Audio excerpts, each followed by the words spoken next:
ओम नमो भगवते वासुदेवाय।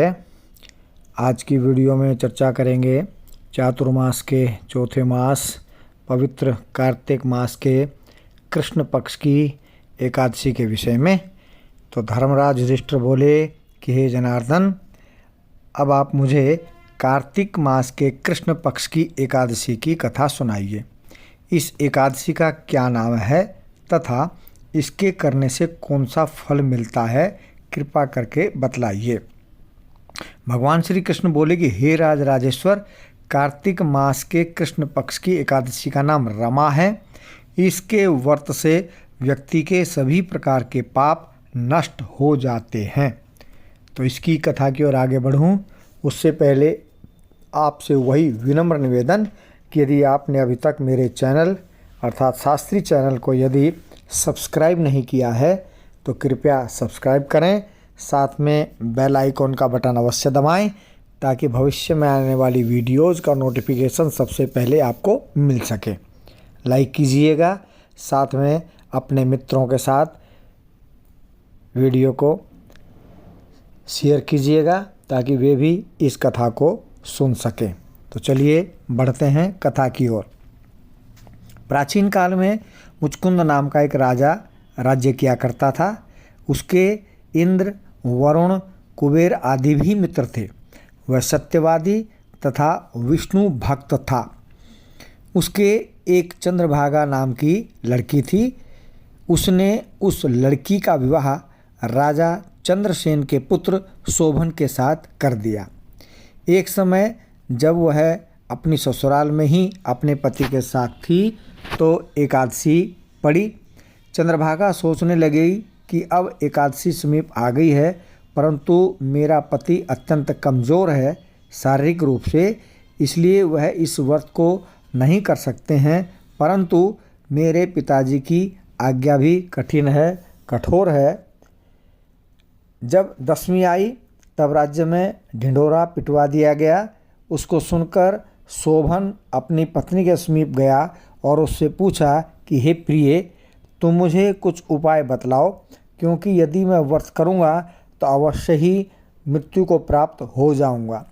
इस पर चंद्रभागा बोली कि हे प्राणनाथ, मेरे पिता के राज्य में एकादशी के दिन कोई भी भोजन नहीं करता है। यहाँ तक कि हाथी, घोड़ा, ऊँट आदि भी तृण, अन्न, जल आदि ग्रहण नहीं करते, अर्थात निर्जला के रूप में एकादशी का व्रत किया जाता है।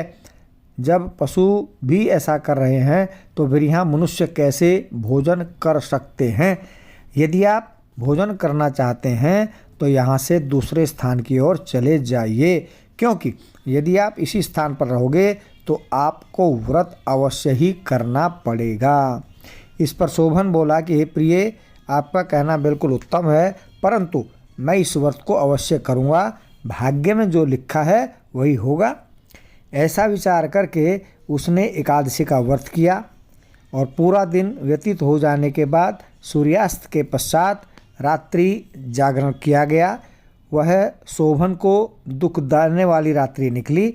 दूसरे दिन प्रातःकाल होने से पहले ही शोभन इस संसार से चल बसा, अर्थात मृत्यु को प्राप्त हो गया। राजा ने उसके मृत शरीर को दहन करा दिया। चंद्रभागा अपने पति की आज्ञा अनुसार अग्नि में दहन न हुई, परंतु पिता के घर पर रहना ही उसने उत्तम समझा, अर्थात वह पति की मृत्यु के पश्चात ससुराल न जाकर अपने पिता के घर पर ही रही। रमा एकादशी के व्रत के प्रभाव से उस शोभन को मंदराचल पर्वत पर धन धान्य से युक्त तथा शत्रुओं से रहित एक उत्तम नगर की प्राप्ति हुई। एक समय में मुचकुंद नगर के में रहने वाला एक सोम शर्मा नाम का ब्राह्मण तीर्थ यात्रा करते हुए घूमते घूमते हुए मंदराचल पर्वत पर पहुंचा और उसने वहां पर उस शोभन को देखा। उस ब्राह्मण ने उसको अपने राजा का जमाई जानकर वह उसके निकट गया। राजा शोभन ब्राह्मण को देखकर आसन से उठ खड़ा हुआ, अपने ससुर तथा अपनी पत्नी चंद्रभागा की कुशलता को पूछने लगा। सोम शर्मा ब्राह्मण बोला कि हे राजन, हमारे राजा कुशल हैं तथा आपकी पत्नी चंद्रभागा भी कुशल है।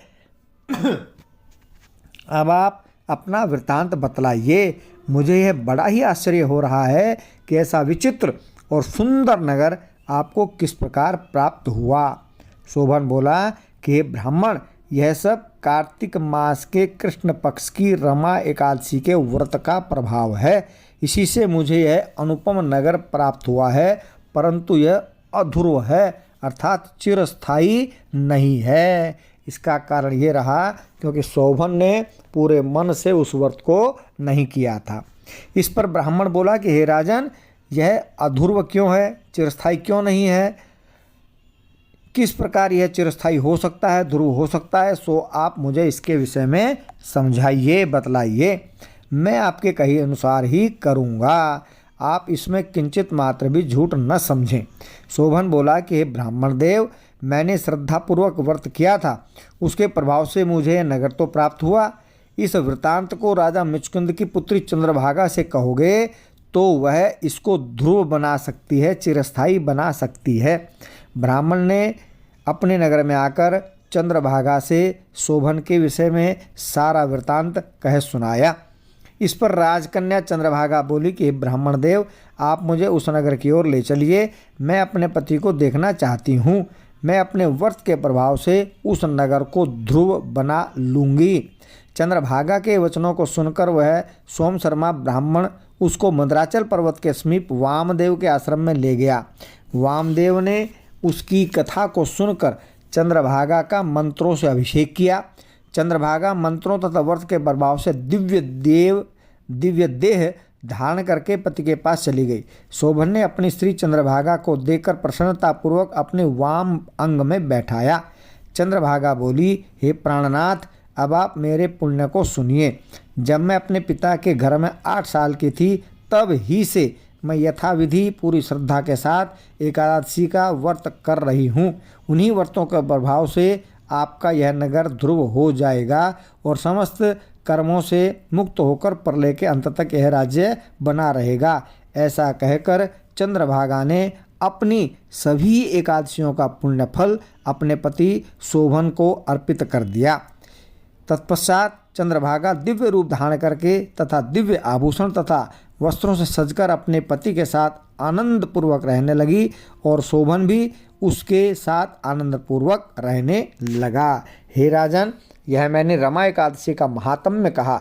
जो मनुष्य इस रमा एकादशी के व्रत को करते हैं, उनके समस्त ब्रह्म हत्या आदि के पाप भी नष्ट हो जाते हैं। जो मनुष्य रमा एकादशी का महात्म्य सुनते हैं, वह अंत में विष्णु लोक को जाते हैं। तो आप सभी को रमा एकादशी की हार्दिक शुभ कामनाएं। मिलते हैं अगली वीडियो में, तब तक के नमस्कार, वंदे मातरम, जय हिंद, जय भारत।